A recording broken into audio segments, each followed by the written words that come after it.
Happy new year পালন করে কি মুসলমানদের জন্য যায়? এটা খ্রিস্টানদের। কোন মুসলমান যদি তাদের সাদৃশ্য ফলো করে, তাদের এই ধর্মকে ফলো করে, তাদের এই উৎসবকে ফলো করে, সে মুসলমান থাকে না, সে বেঈমান হয়ে যায়, ঠিক কিনা? কিন্তু আজ মুসলমান হ্যাপি নিউ ইয়ার পালন করি, যারা করছো মনে রাখো তোমার ঈমান নাই। নবীজিরা, পয়গম্বররা তারা জাহান্নামের আযাব বুঝতে পারতেন। জাহান্নামের আযাব কি বুঝতে পারতেন, অনুমান করতে পারতেন। দুনিয়ার মানুষ যদি জাহান্নামের আযাবের কোনো নমুনা দেখতো অথবা জানতো, কোন ব্যক্তি লাশ দাফন করত না। জাহান্নামের আযাব খুব ভয়ঙ্কর।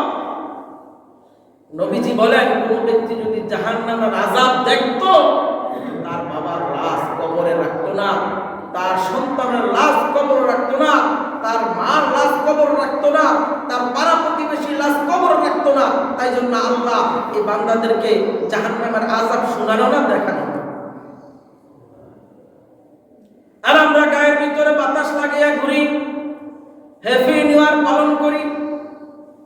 বলেন তো, হ্যাপি নিউ ইয়ার কি মুসলমানদের না খ্রিস্টানদের? কিন্তু মুসলমানদের বাচ্চারা হ্যাপি নিউ ইয়ার পালন করে। বলেন তো, কোন মুসলমান যদি ইহুদিদের কালচার, ইহুদিদের ধর্ম পালন করে, ওই কি মুসলমান থাকে নাকি? কিন্তু আমি আপনি কি শিক্ষা দিলাম সন্তানদেরকে? ঢোল বাজায়, তবলা বাজায়, গান বাজায়। ও মা বোনরা শোনো, তোমার সন্তানও জাহান্নামী, তোমরাও জাহান্নামী।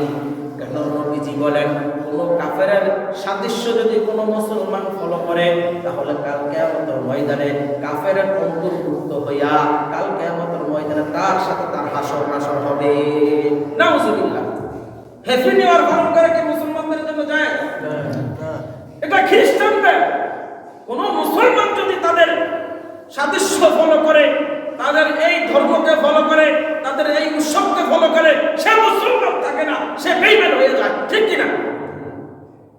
কিন্তু আজ মুসলমান হ্যাপি নিউ ইয়ার পালন করি, যারা করছো মনে রাখো তোমার ঈমান নাই।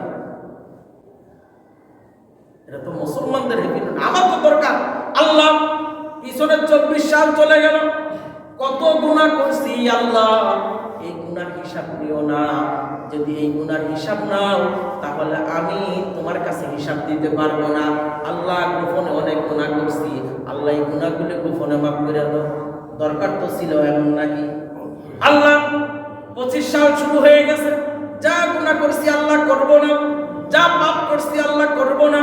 আল্লাহ, 24 সালে সুদ খাইছি আর সুদ খাইব না। আল্লাহ, ঘুষ খাইছি আল্লাহ আর ঘুষ খাইব না। আল্লাহ, 25 সালটা তুমি আমাকে অভাব অনটনে রাখো না, বরকত দাও, রিজিক দাও, তোমার রহমত দিয়া পূর্ণ করো। তুমি আমাদের হায়াত দাও, তুমি আমাদের সংসারে বরকত দাও, সন্তানের নেক হায়াত দান করো। কিন্তু আরে কপাল পোড়া মুসলমান, তুই হ্যাপি নিউ ইয়ার পালন করলি, 25 সালও গজবে নিলি এবং 24 সালটাও গজবে নিলি। কিন্তু দরকার ছিল কি? দোয়া করে আল্লাহ মাফ করে দাও।